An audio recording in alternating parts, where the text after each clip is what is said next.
Hey everybody. So, I've been using this new dash cam for the past couple weeks. Vantrue on dash R2 dash cam.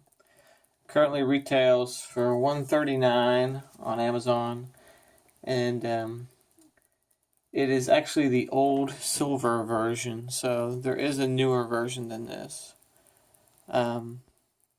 Okay, so first we'll go over just the positives. So, positive one, as you'll see at the end of me talking, there's a couple examples of daytime driving and nighttime driving.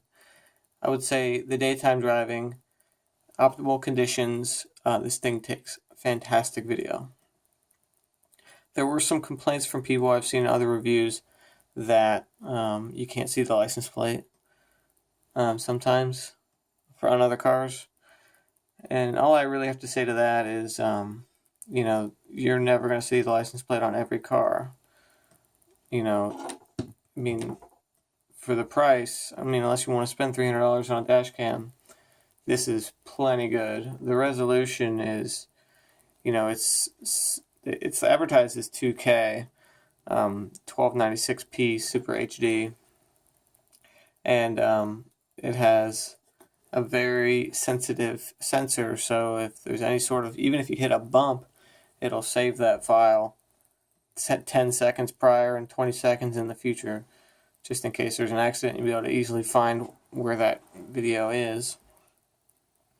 It can use up to 64 gig micro SD card. I've been using a 32 gig Samsung Class 10 micro SD card, and I get about a couple days worth, which is plenty, really. You don't need to save these files. You really don't. So a couple days is plenty, in my view.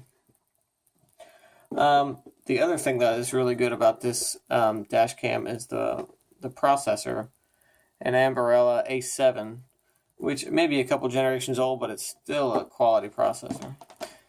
Here's the car charger that it comes with. It does have this little nifty thing if you need a USB. And it actually is a quality USB too. It's not just a token USB jack. It charges my phone pretty quick, actually.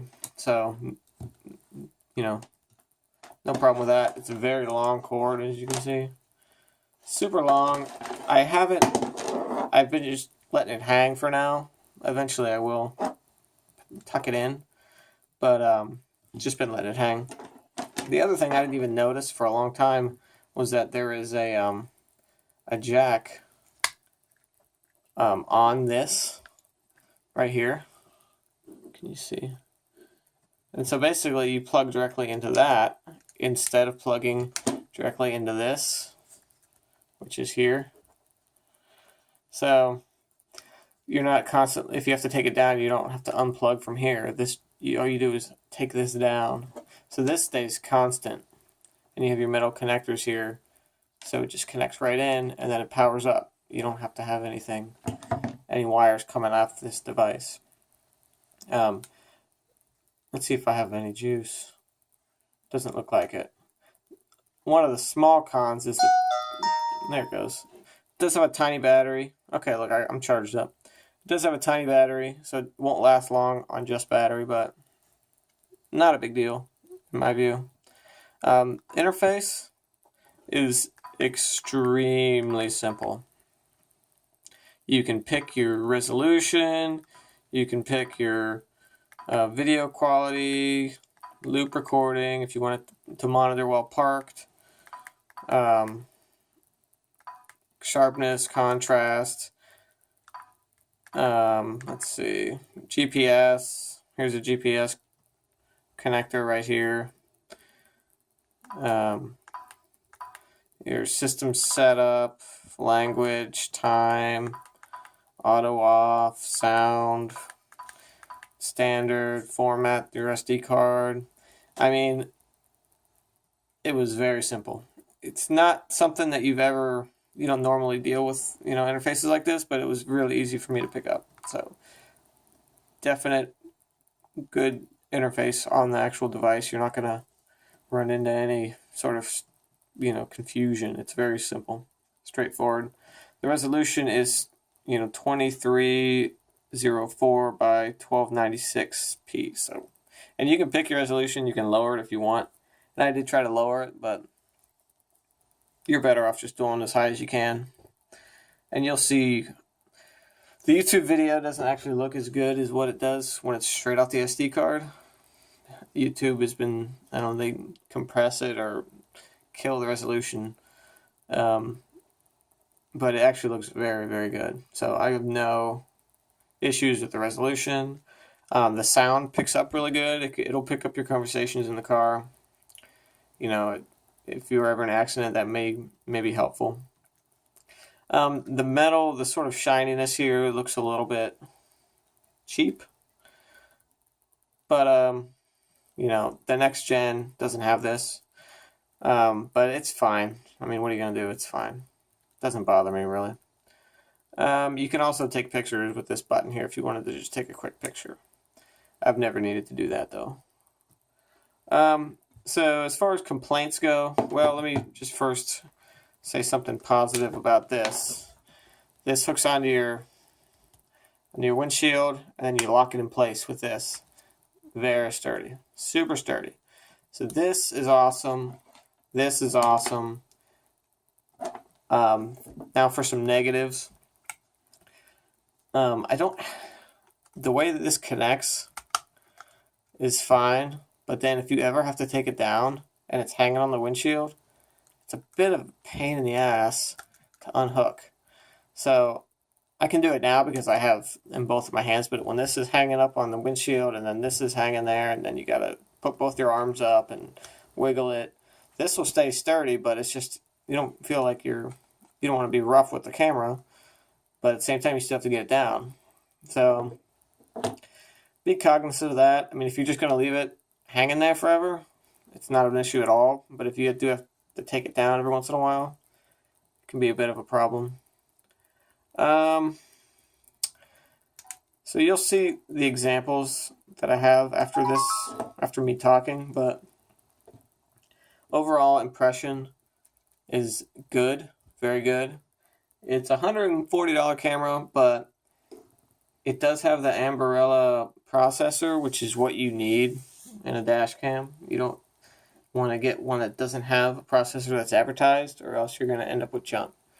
This is not a junk camera. It is a previous model, but I would still recommend it to somebody who needed a dash cam. Maybe not if you were like a taxi driver, maybe not this. Or you could do it, but I mean, you may want to go more expensive. But if you're like me and you just want to monitor your driving and watch out for people driving crazy and all that, 100%. This will get the job done and do a really good job. Let's see here. The reviews are about 3.5 out of 5 on Amazon. I guess I could agree with that. I would personally give it 4 stars out of 5. Taking away a star only because of this connector.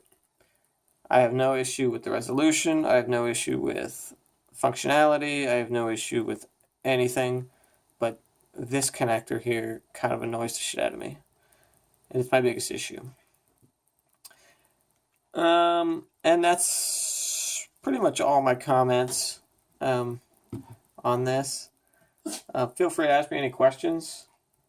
But yeah, I would, I have not gotten the night vision to work, by the way. So the night vision is nothing. Basically all you see is the headlight. And that's another reason why I took that star off, is because, basically at night you have it's best used in the day. And I did not even see a question on here about night vision. So I just don't think it has it. It doesn't say it has it on the box either.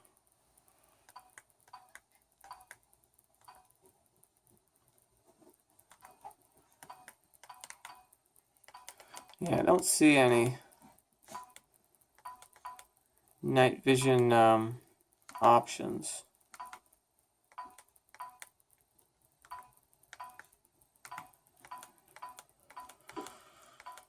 Yeah, so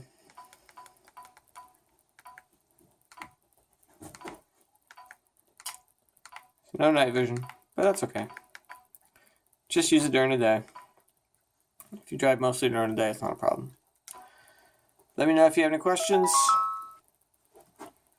Have a good one. Enjoy the 2 short videos I have coming up.